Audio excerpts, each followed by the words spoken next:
हाँ जी, class six, hope you are doing well. आज एक बहुत नया चैप्टर स्टार्ट करने वाले हैं। नोट्स मैंने ऑलरेडी आपको सेंड कर दिए हैं। क्लास सिक्स का हाफ ईयरली एग्जामिनेशन की पॉइंट ऑफ व्यू से बात करेंगे। तो देखिए, डिस्कस करना है बहुत ही इंपॉर्टेंट चैप्टर जो कि बहुत इंपॉर्टेंट है आपके एग्ज़ाम के पॉइंट ऑफ व्यू से। सिक्स सोशल साइंस ज्योग्राफी का chapter 1 earth in the solar system ले रहा हूँ मैं, जिसमें आपको थोड़ा सा इम्पोर्टेंट क्वेश्चन आंसर सॉल्व कराऊंगा। पहले बेसिक समझ लीजिए, फिर उसके बाद हम कोशिश करेंगे, जो भी है प्रैक्टिस में आएंगे। बेसिक समझ लीजिए, ये चैप्टर है आपका class six geography chapter 1 the earth in the solar system. Okay, geography का ये। अब देखिए, प्लानेट और स्टार में ये डिफरेंस बताया गया है कि प्लानेट और स्टार में डिफरेंस क्या बताया गया है कि planet does not have its own light. Planet की कोई अपनी लाइट नहीं होती, याद रखना है इस चीज़ को। प्लानेट की अपनी कोई लाइट नहीं होती है, हीट नहीं होती है, और it's derives its light from a star. और प्लैनेट्स वगैरह जो होते हैं ना, ग्रह, उनको स्टार के द्वारा लाइट मिलता है। ठीक है, थोड़ा सा ध्यान से बेसिक समझिएगा। ठीक है, अब the star possess it's on heat and light, और स्टार की खुद की हीट होती है, खुद की लाइट होती है। ये जानना बहुत ज़रूरी है। तो प्लैनेट और स्टार में, मतलब ग्रह में और तारे में, तारा देखते हो ना आप रात में, ये जो सोलर सिस्टम का पार्ट है। ठीक है, आपको ग्रह के बारे में भी बताएंगे कौन कौन से होते हैं, और वो भी आपको पूरा पढ़ना है। तो प्लैनेट्स की क्या है, अपनी कुछ लाइट नहीं होती, हीट नहीं होती, ड्राइव करते हैं direct like from A star. और स्टार की अपनी खुद की हीट होती है, लाइट होती है। ये डिफरेंस पहला हो गया, पहली बात। दूसरी बात, प्लैनेट जो है छोटे होते हैं स्टार से। प्लैनेट्स वगैरह जो होते हैं ना, वो छोटे होते हैं, और स्टार्स जो होते हैं वो ह्यूज होते हैं as comparison to planet in general.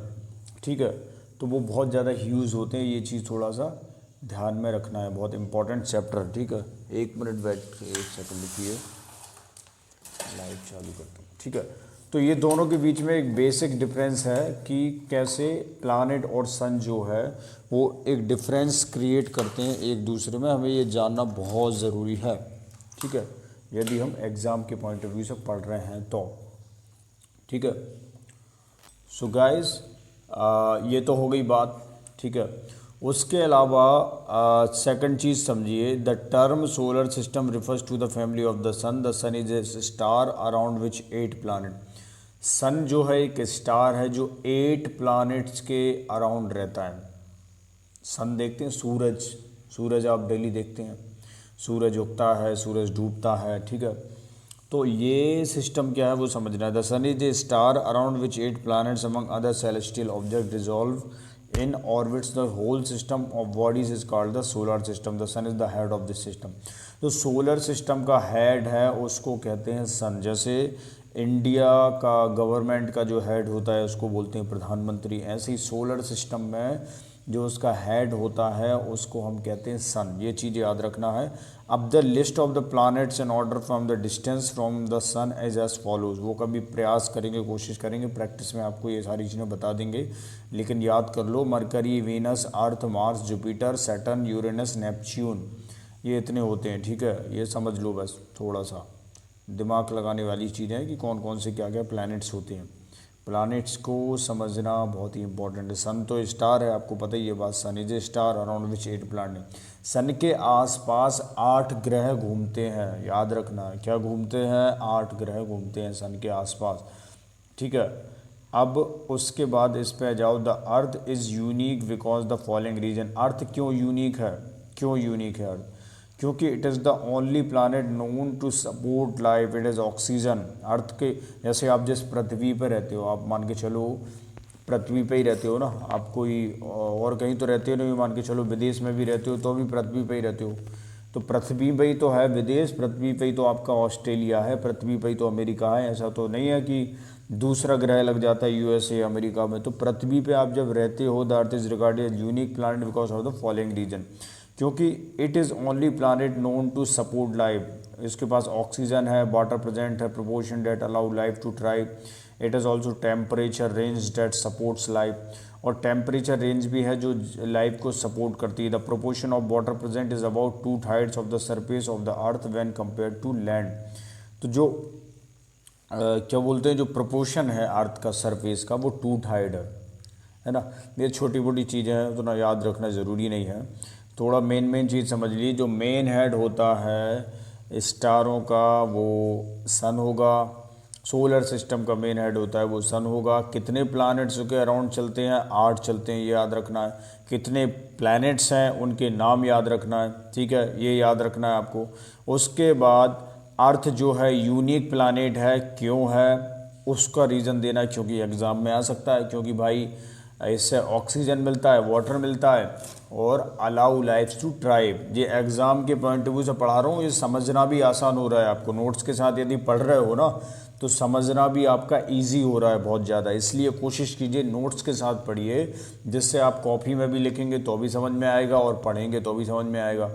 तो देखिए डी नंबर पे आइए, मैंने आपको बता दिया। डी नंबर पे फोकस कीजिए। The earth is regarded a unique planet because of the following reason.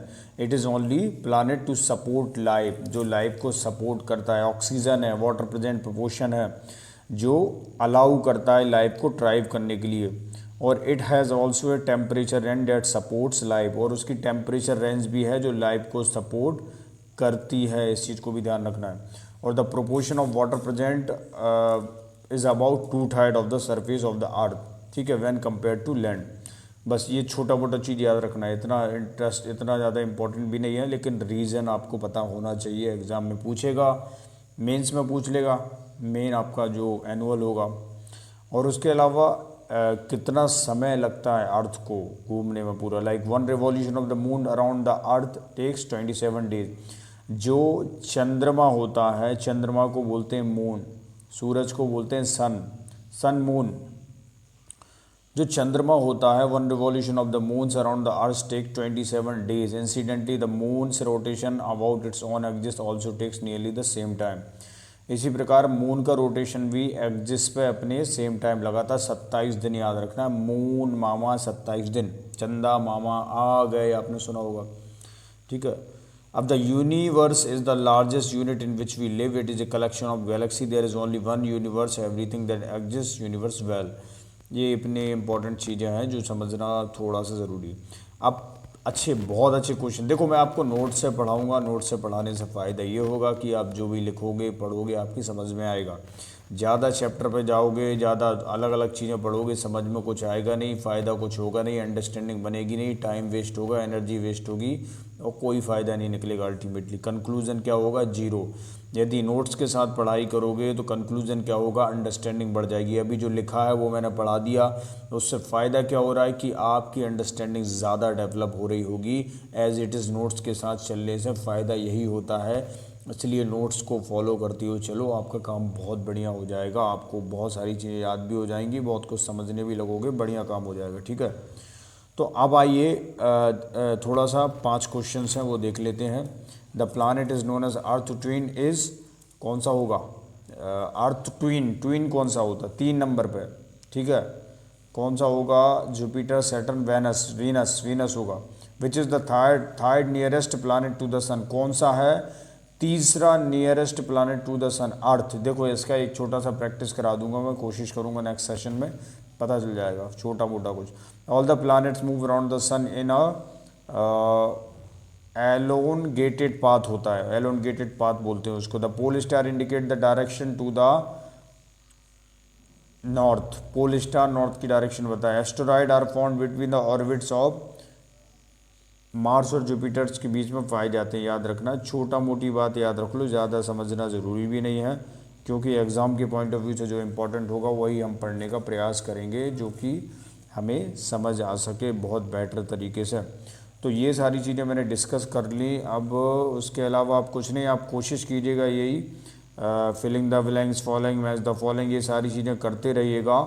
हम नेक्स्ट सेशन में थोड़ा सा प्रैक्टिस कर लेंगे और आपको बता दूंगा। ये देखिए नोट्स के हिसाब से पढ़ना है। अब 6 क्लास आपको नोट्स के हिसाब से पढ़ना है, टेंशन नहीं लेना है किसी भी प्रकार की। आपकी अंडरस्टैंडिंग को डेवलप करने का प्रयास कीजिए, आप बहुत अच्छा समझ पाएंगे और बहुत अच्छा कर पाएंगे। ठीक है, थैंक यू, फिर मिलते हैं नेक्स्ट सेशन में, थैंक यू।